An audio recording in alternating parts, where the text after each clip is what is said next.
Untuk berceramah, bukan untuk mengajar, bukan untuk bertutur, karena ini bukan tawadhu. Jujur saya bukan siapa-siapa, misalnya sinten-sinten. Saya dan mudah-mudahan ya sampai kapanpun tetap akan menganggap bahwa diri saya ini bukan siapa-siapa, Gus. Seperti yang saya tulis itu di akun Instagram saya, itu jelas saya tulis hanya mas-mas biasa dari Madura, bukan siapa-siapa. Jadi saya jauh-jauh datang dari Madura ke sini, itu jaraknya sekitar mungkin 300 km dari Bangkalan. Gus, saya datang ke sini jujur ingin mengalap berkah dari Majelis Sabilul Taubah yang selama ini hanya saya bisa lihat di YouTube atau di FYP TikTok.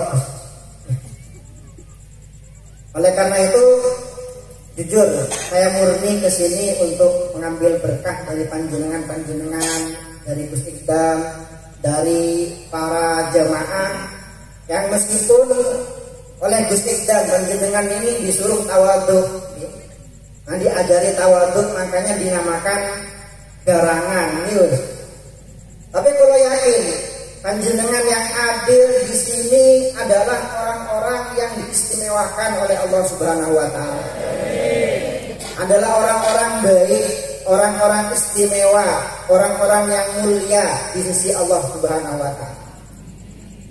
Kalau ketika dulu Gus di Tarif Abdurrahman Yaman, kalau mondok di sana, salah satu guru saya itu Habib Ali Mashhur bin Hafid, itu kakak dari Habib Umar bin Hafid, sering menyampaikan satu dedauh.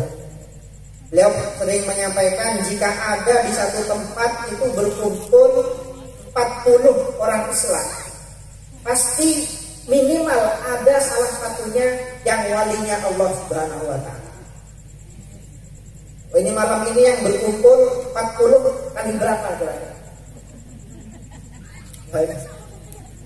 Nah, kalau yakin malam ini di Majelis Sabilul Taubah tiap minggunya itu ada ribuan waliullah yang hadir di Majelis Sabilul Taubah. Dan meskipun di pertemuan kita pada malam ini itu dadakan, Gus. Kalau derek beliau nih, kalau masalah Rahman sangat tinggali Kak Abdullah Zubair istiqomah hadir Majelis Sabilul Taubah. Ini kalau mengusulkan diri langsung, kalau alhamdulillah malam ini gak ada jadwal, langsung siap insyaallah derek Kak Abdullah Zubair untuk sowan ke dekengan pusat Kesehatan. Alhamdulillah. Boleh jadi ingat apa yang disampaikan oleh salah satu ahli hikmah bahwa at-thayyibun la yajtami'una sudufatan. Orang-orang baik itu tidak berkumpul, tidak bertemu secara kebetulan. Walakin tajma'uhum nawayahum. Akan tetapi mereka dikumpulkan oleh niat-niat baik mereka. Ini yang disampaikan juga dijelaskan oleh Al-Imam Ibnu Athaillah As-Sakandari dalam hikamnya, idza aradta an ta'rifa qadraka indallah. Jika kamu ingin mengetahui betapa tinggi pangkatmu di sisi Allah Subhanahu wa taala, fanzur fi madza yuqimuka. Maka lihatlah di mana Allah Subhanahu wa taala menempatkan dirimu. Ditambahi oleh guru pola Habib Umar, wa bimadza yushghiluka wa biman yujlisuka. Dan dengan apa Allah Subhanahu wa taala menyibukkan dirimu, dan dengan siapa Allah Subhanahu wa taala mendudukkan dirimu.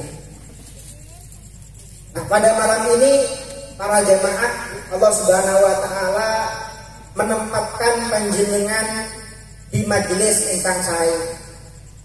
Allah sibukkan panjenengan dengan amal-amal ingkang sae.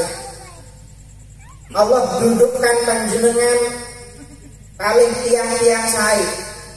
Insya Allah niki alamat positif bahwa panjenengan semua adalah orang-orang yang benar-benar istimewa di sisi Allah Subhanahu wa taala. Amin Allahumma Ya, oleh karena itu majelis seperti ini para hadirin seperti yang disampaikan Gus Ikdam tadi, ya, ini merupakan simpanan bagi kita.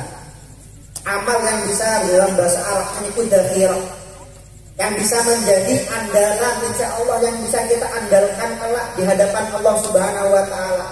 Ketika kita sudah terlalu sibuk mengurusi maksiat, mengurusi nafsu kita, mengurusi syahwat kita, dengan majelis seperti ini kita sejenak bisa berdamai dengan Allah Subhanahu wa Ta'ala. Ada satu cerita yang kalau ingat itu disampaikan kemarin oleh Habib Umar juga ketika beliau di Malaysia. Itu para hadirin, ada seorang yang pada waktu itu mau berangkat naik haji. Waktu itu naik haji pakai onta. Nah, itu di tengah gurun pasir tiba-tiba ada perampok, geng perampok. Oh, bahasa Jawanya perampok kan? Begal, ya. Ada geng perampok. Oh, ini bisa dibayangkan nih, perampoknya dosanya kayak apa besarnya. Udah ngerampok, yang dirampok orang rombongan naik haji. Ini mungkin kalau kata orang zaman sekarang, emangnya boleh? Bang boleh. Jadi kok ketika dirampok, semua hartanya sangunya, hartanya semua dirampok. Nah, setelah dirampok ini, geng perampok ini semuanya apa gitu? Selamatan, tasyakuran, makan. Iler, tasyakuran. Bapak istilahnya habis ngerampok terus buat acara gitu, makan-makan. Mayoran. Nah, ketika mayoran itu semuanya makan-makan enak, mayoran para perampok. Tiba-tiba ada satu orang yang gak ikut makan. Yang ternyata itu adalah ketua perampoknya. Akhirnya ini orang yang dirampok penasaran, memberanikan diri untuk bertanya, "Panjenengan siapa?" "Saya ketua perampok." "Loh, kenapa aku gak ikut makan?"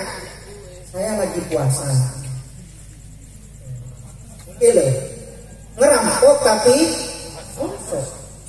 gak bahaya gitu. Terus ditanya, "Loh, panjenengan ini kan ngerampok, kok masih puasa? Kenapa?" Maka perampok ini bilang, "Iya, saya sadar bahwa saya ini orang ahli maksiat. Saya ini sadar bahwa saya ini orang bejat. Tapi meskipun saya sadar saya bejat, saya nggak mau bejat-bejat temen gitu. Saya mau menyisakan satu amal, yang amal ini akan tetap menjadi pintu yang menghubungkan saya dengan Allah Subhanahu wa Ta'ala." Masya Allah. Nah, beberapa tahun kemudian orang ini yang dirampok tadi naik haji, alhamdulillah sampai ke Mekah, tawaf di Ka'bah.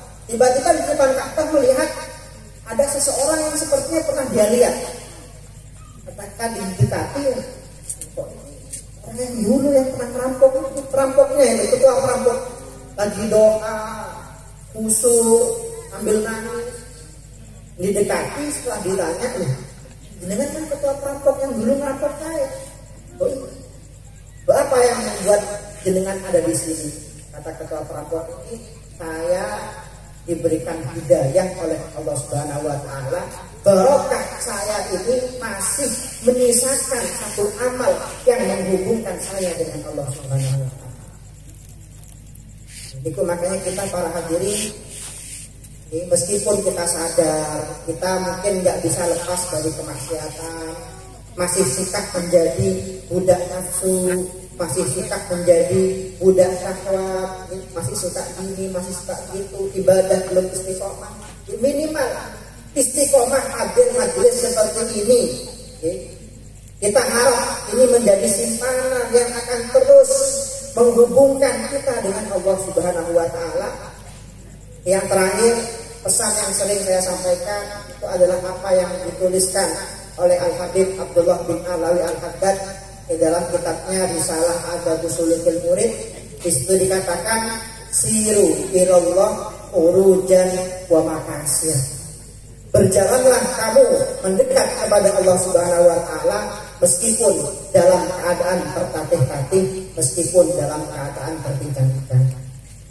Terakhir ngapunten Gus niki kula kali Kak Abdullah Zubair yang mewakili keluarga besar dari Bani